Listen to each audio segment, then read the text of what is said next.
I told my daughter she was right about one thing.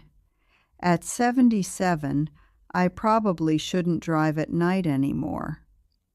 3 weeks later, I opened my garage and my car was gone. At first, I thought Rachel had borrowed it. Then I called her. "Mom, please don't get upset." My hand tightened around the phone. "Where is my car?" She went quiet. Then she told me she'd sold it, not listed it, not taken it somewhere for repairs. Sold it. My son Michael knew. They had arranged the whole thing without telling me. I asked Rachel the obvious question. "Why didn't you ask me?" Her answer was worse than the sale itself. "Because we knew you'd never agree." I stood in my empty garage, staring at the oil stain where my car had been parked the night before.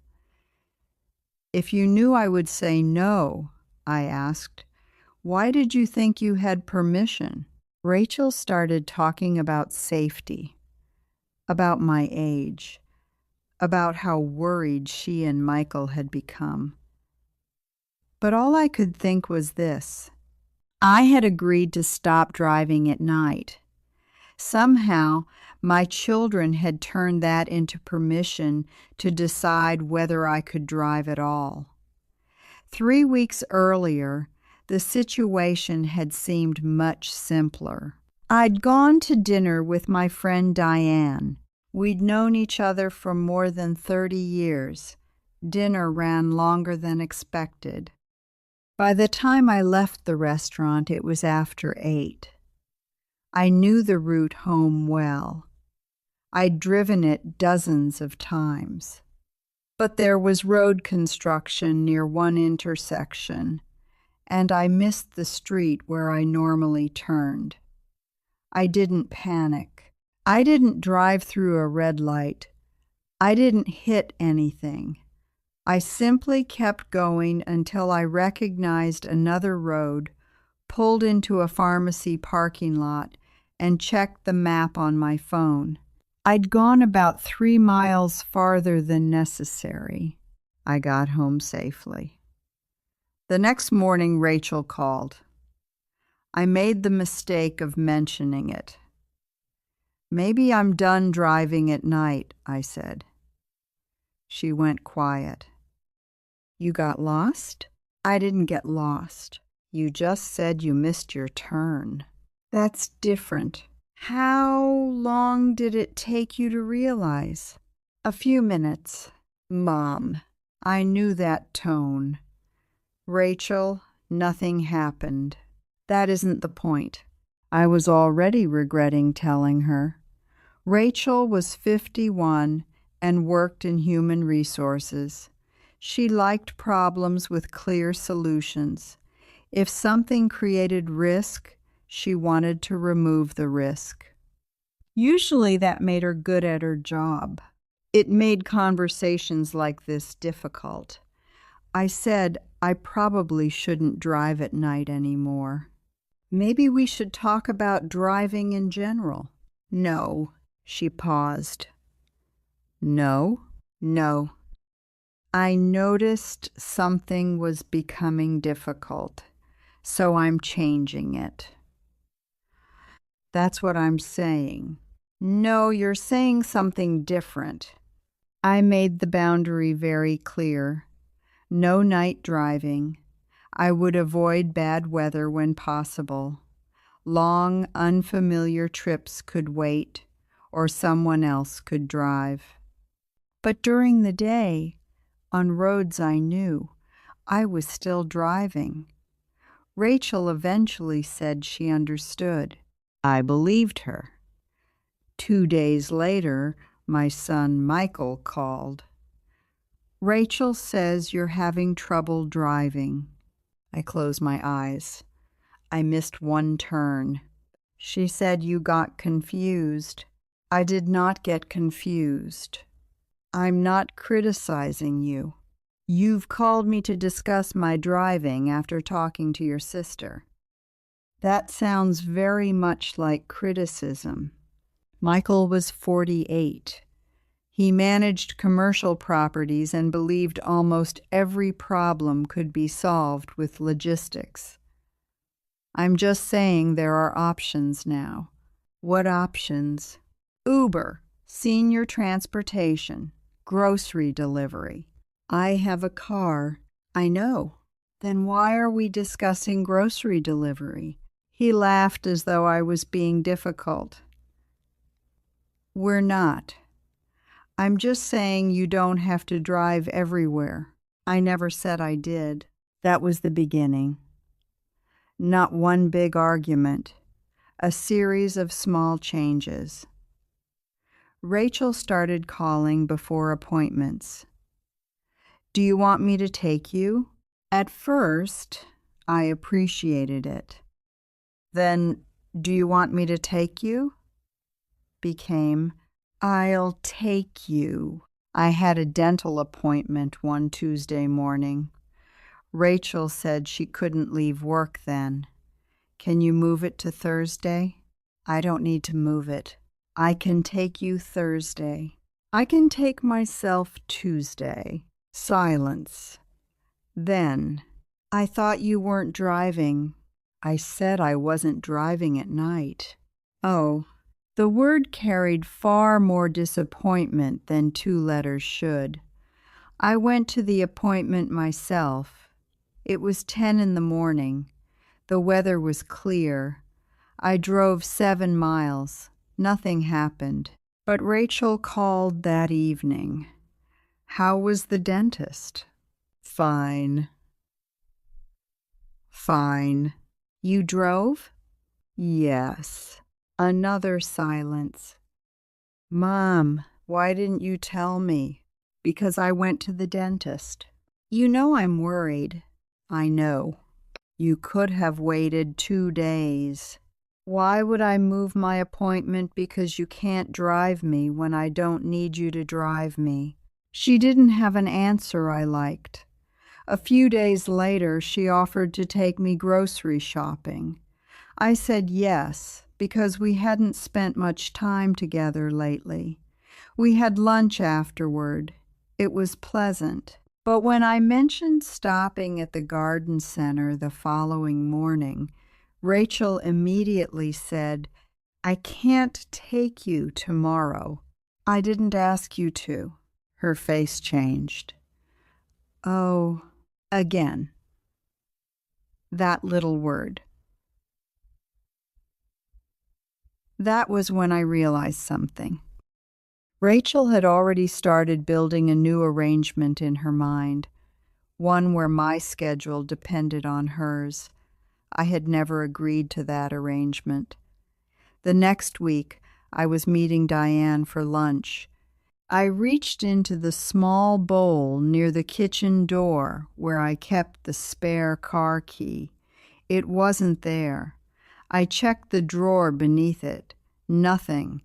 I searched my purse even though I knew the regular key was already inside.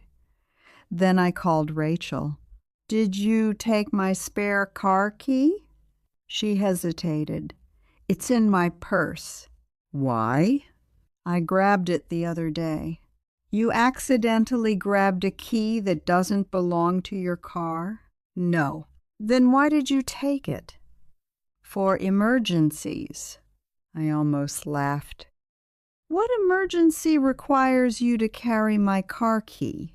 If something happens, I can move the car. If something happens, you know where I keep the key. Mom, this is exactly the kind of thing I'm talking about. You're getting upset over nothing. Bring it back. I can bring it this weekend. Today. I have work. Then after work. She sighed. You still have your regular key. That isn't the point. She brought it back that evening. She put it on my kitchen counter. Neither of us apologized. The next day, Michael stopped by with printed information. He laid 3 pages on my table. "What is this?" "Transportation options." I stared at him. One sheet advertised a local senior shuttle. Another explained a rideshare program. The third was grocery delivery. "Did Rachel ask you to bring these?" "We've both been looking." There was that word. We. Why?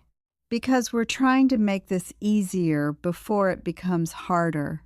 I pushed the papers back toward him. "Michael, listen carefully. I don't drive at night anymore. I still drive. I know what you're saying." "Do you?" "Mom, nobody wants to take anything away from you." I looked at the papers. "You've brought me 3 pages explaining how to live without something nobody is taking away." He leaned back. "Rachel is scared." "Then Rachel should say she's scared." "She has." "Fear doesn't make her right." Michael was quiet. Then he told me something I hadn't known. A man whose daughter worked with Rachel had caused a serious accident the year before. His family had already been worried about his driving. They kept debating whether they should intervene. Then he crossed the center line. Several people were injured. Rachel's co-worker had apparently said, "We all knew. Nobody wanted to be the bad guy." Suddenly, Rachel's behavior made more sense. I didn't agree with it, but I understood where it came from. That evening, I called her. "Michael told me about your co-worker's father." Rachel was quiet. "I didn't want to scare you. You're already scared enough for both of us." "Mom, what if something happens?" "What if nothing happens?" You can't think like that. And you can't make every decision based on the worst possible outcome. What would it take for you to admit it's time? That question stayed with me because I didn't have an answer. What would it take? Another wrong turn? A near accident? A doctor? A driving test? I knew what Rachel thought. She thought the answer was already obvious. I didn't. A week passed. I drove twice. Both trips were during the day. Both were local. Nothing happened. Then Saturday morning, I decided to visit the garden center. I took my purse, opened the door from the kitchen to the garage, and pressed the garage door button. The door rose. Sunlight filled the space. My car wasn't there. For a moment, my mind did something strange. It tried to find a harmless explanation. Maybe Rachel borrowed it. Maybe Michael had taken it for an oil change. Then I remembered something. I had driven home Friday afternoon. I had parked it myself. Nobody had asked to borrow it. I called Rachel. She answered on the 3rd ring. "Hi, Mom." "Where is my car?" Silence. Rachel. "Mom, please don't get upset." My stomach tightened. "What did you do?" "We found someone who needed a reliable used car." I didn't understand. "What are you talking about?" "A friend of Michael's family has been looking." "You sold my car?" "We handled the paperwork." "We?" "Michael and I." I stared at the empty garage. "I drove it Wednesday." "I know." "Then why are you talking like it was sitting here abandoned?" It wasn't about whether you used it. Apparently not. Mom, please listen. No. Tell me why you sold something that belongs to me. We've been talking about this for weeks. You've been talking. I said no. You didn't say no to selling it. I said I was still driving. What did you think that meant? She started talking about the wrong turn, her coworker's father, my age, the missing key argument, how difficult it would be if I caused an accident. Then I asked, "Why didn't you ask me?" She stopped. Because we knew you'd never agree. Everything became very simple after that. If you knew I would say no, then you knew you didn't have permission. Mom. No, we were trying to keep you safe. You sold my car because you didn't like my answer. That isn't fair. Where is the money? That question startled her. The money is yours. Where is it? She explained that the sale proceeds had been kept for me. Nothing had been taken. Nobody was stealing from me. This was never about money, Rachel said. I looked at the empty space in front of me. Neither was the car. I ended the call. For the next several days, I did something my children had been asking me to do. I tried living without it. Monday, I needed groceries. Rachel offered to take me after work. She arrived 40 minutes late, not because she was inconsiderate, because she had a job. We rushed through the store because she had somewhere else to be. Wednesday, Diane invited me to lunch. Michael was across town. Rachel had meetings. I downloaded a rideshare app. The first driver canceled. The second was 20 minutes away. By then, I called Diane and told her we'd do it another day. Friday, I had volunteered to help at a church event. The senior shuttle required advance booking. Rachel couldn't leave work. Michael was traveling. I canceled. Nobody imprisoned me in my house. That wasn't what was happening. I could still go places, as long as I arranged them around somebody else's availability. That was the difference my children didn't understand. A ride is transportation. A car is control over when the transportation happens. On Saturday, Diane came over. We sat at my kitchen table. "You're quieter than usual," she said. "My children sold my car." She nearly dropped her coffee. "They what?" I explained. When I finished, she asked, "Has anyone actually told you you're unsafe to drive?" "My children." "I mean anyone qualified." I looked at her. "No." "Then why are all of you arguing about an opinion?" That question did more for me than a week of arguments. On Monday, I started making calls. I found an independent driving evaluation program. I made an appointment. I didn't tell Rachel. I didn't tell Michael. I wasn't trying to prove them wrong. I needed an answer I trusted. The evaluation was more thorough than I expected. They checked my vision, reaction time, attention. Then I drove with an evaluator. City streets, lane changes, intersections, parking, traffic signs. I was nervous. Not because I thought I would fail, because I knew I might. And if I did, I had already decided I would accept it. That mattered. When we finished, the evaluator sat with me. She didn't tell me I drove like I was 40. She didn't tell me there was nothing to worry about. She gave me limits. Daylight driving was appropriate, familiar routes were preferable, avoid severe weather, limit complicated, unfamiliar roads when possible, keep regular vision appointments. Those sounded remarkably familiar.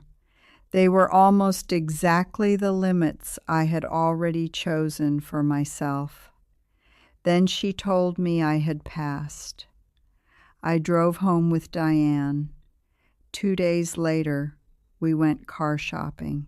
I didn't buy the biggest vehicle. I didn't buy the fastest. I didn't buy something ridiculous to prove a point. I chose a smaller car that was easier for me to handle. It had automatic emergency braking, blind spot monitoring, a rear camera, several safety features my old car didn't have. I used the proceeds from my previous car and some of my own savings. The salesman handed me 2 keys. I put both in my purse. Sunday afternoon, Rachel came over. I heard her car pull into the driveway. A minute later, the front door opened. "Mom?" "In the kitchen." She walked in.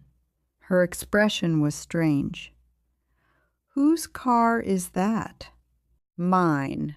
She stared at me. "You bought another car?" "Yes." "After everything we talked about?" I reached for the folder on the table. "I did more than talk." I handed her the driving evaluation.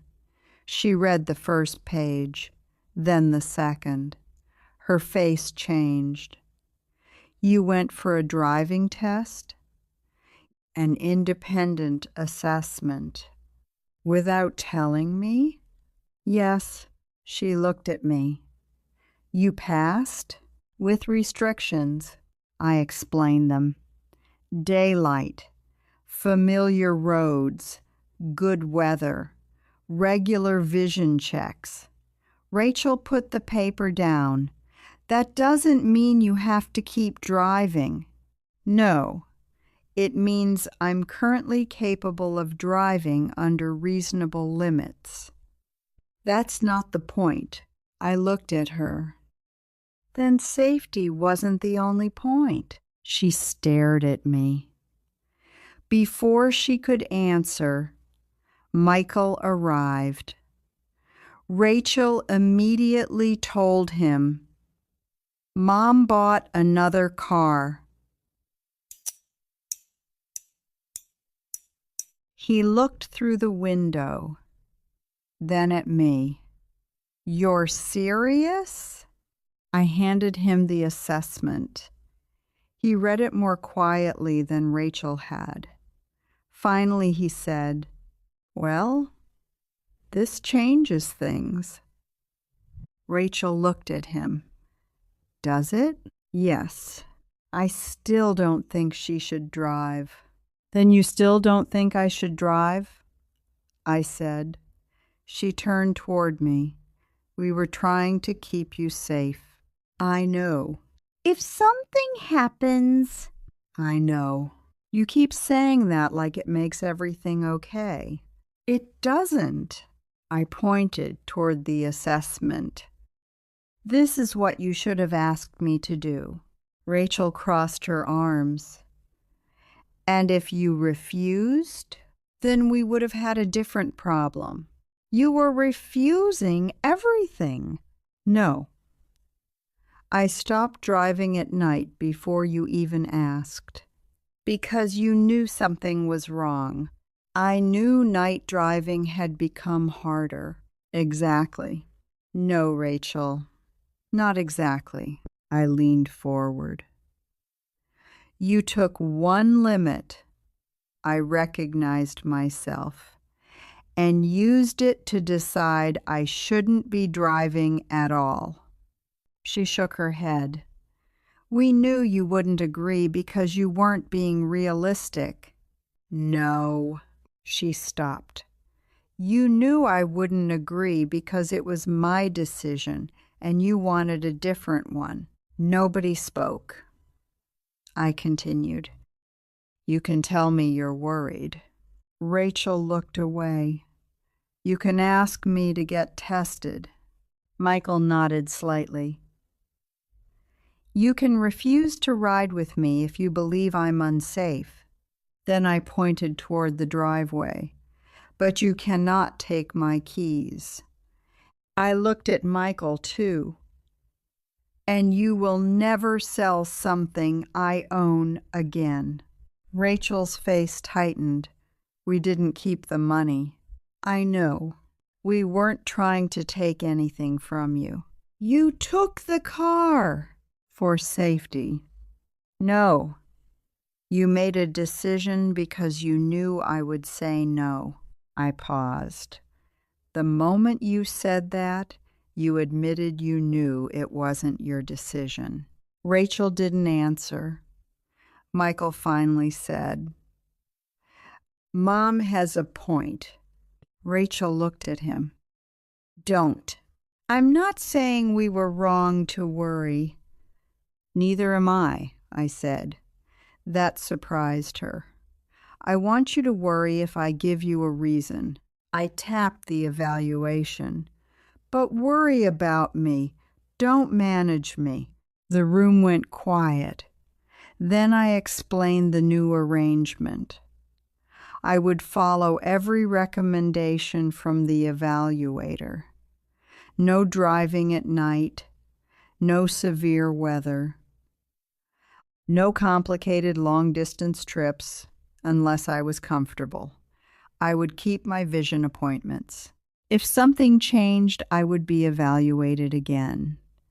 But both keys stayed with me. Rachel could offer rides. Michael could offer rides. I might accept. I probably would sometimes. But nobody would arrange my transportation as though my own car no longer existed. Rachel didn't like it.